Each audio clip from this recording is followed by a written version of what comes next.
Okay, so in this video, we are going to use trig ratios to help us find a missing side length in a right triangle. So it's pretty straightforward. We're just going to use a lot of the information we used in the past videos and then start to solve. Alright, so just like I always have done before, first thing I'm going to do is I'm going to label my sides. I think it helps me identify the angle or the trig function that I have to use. So here's my right angle, so I'm going to go straight across, and here's my hypotenuse. Here's my identified angle, so I'm going to go across, and here's my opposite, which leads this as my adjacent. Alright, so it looks like they want us to find the x right here. Well, which trig function am I going to use? Well, I have an h and I have an o. So if you remember, is it so, ka, or toa? The one that involves the o and the h would be my SOH, so the sine.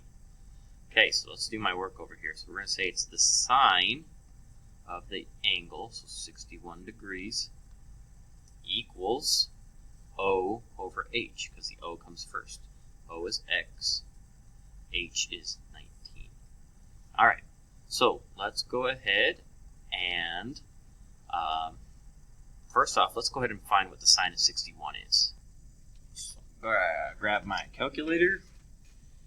Make sure you're in degree mode when you're doing this. If you have like a TI calculator, make sure you're in your degree mode. It'll give you the wrong answers every time if you're in the radian mode.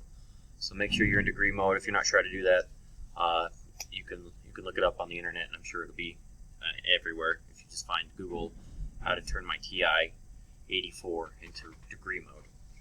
Okay, so I'm going to type in the sine of 61, and I get 0.874619. So let's just round to the nearest thousandths. So we get 0.875 equals x over 19. Okay, so now to solve this, we're simply going to multiply both sides by 19 to get x by itself. So if you do that, you have x alone. So we're going to do 0.875 times 19, and we get 16.625.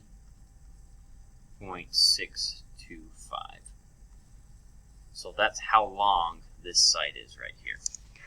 Okay, so that's how you find the missing side length. Let's try the next one. First thing, label my sides. I would always do this until you get used to it and you know absolutely for sure where everything is, but I think this makes it a little easier.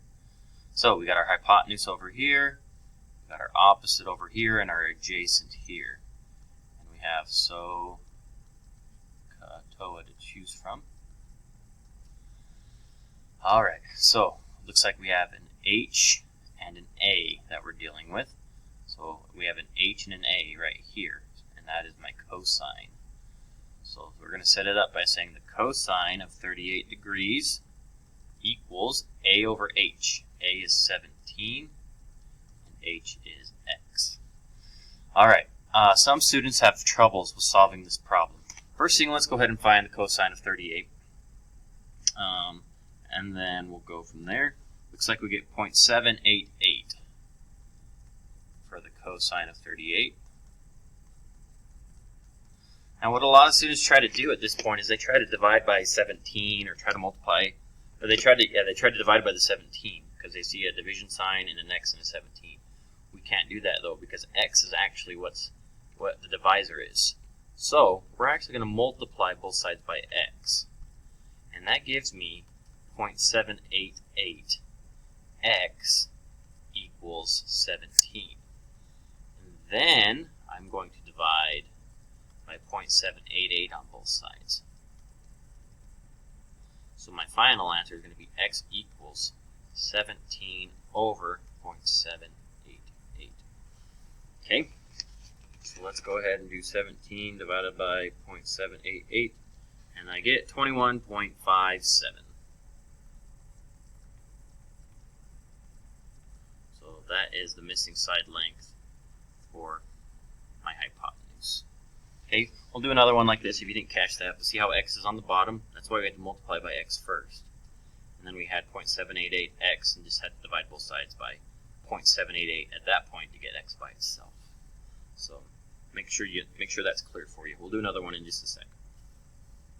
Okay, I'll label the sides. So here's my hypotenuse, here's the opposite, and here's the adjacent. Alright, so we're working with an O and an A.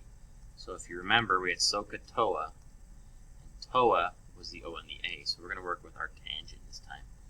So we're going to do tangent of 56 equals O, which is my x, over A, which is 17.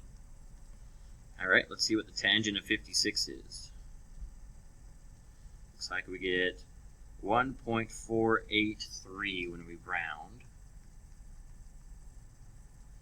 equals x over 17. Okay, at this point, since 17 is on the bottom, we're dividing by 17. We're just going to multiply both sides by 17. So we get 1.483 times 17, which gives us a 25.211, or just 25.21. And that's the missing side length for my x over here. Okay? Okay, last one. Label the sides. So here's my hypotenuse. Here's the opposite. Here's the adjacent. So I have an O and an A, so hopefully you're getting used to this by now. SOHCAHTOA, tangent is opposite and adjacent. So I'm going to use these again, and I have to use the tangent. So we're going to say the tangent of the degree, so 17 degrees, equals O, which is 55, over A, which is x. Okay, let's find what the tangent of 17 is. So tan 17 gives me 0.306. And if you're doing this and you're not getting these same numbers as I am, that probably means it's because your calculator is in radian mode and not degree mode. So once again, if you're not getting these numbers, make sure you switch it to degree mode. So we have our 55 over x that comes down. Okay, now notice that we're dividing by x. So I can't just say divide by or times by 55. I have to times by x first to get the x out of that denominator. So I get 0.036x equals 55. And then at that point I can divide by 0.306. And we get x equals 55 divided by 0.306. That gets me a big number, 179.74 unrounded. So that's my hypotenuse. Okay, so there are some examples for you to look at. If you have any questions, please email me and let me know, and I will be happy to help.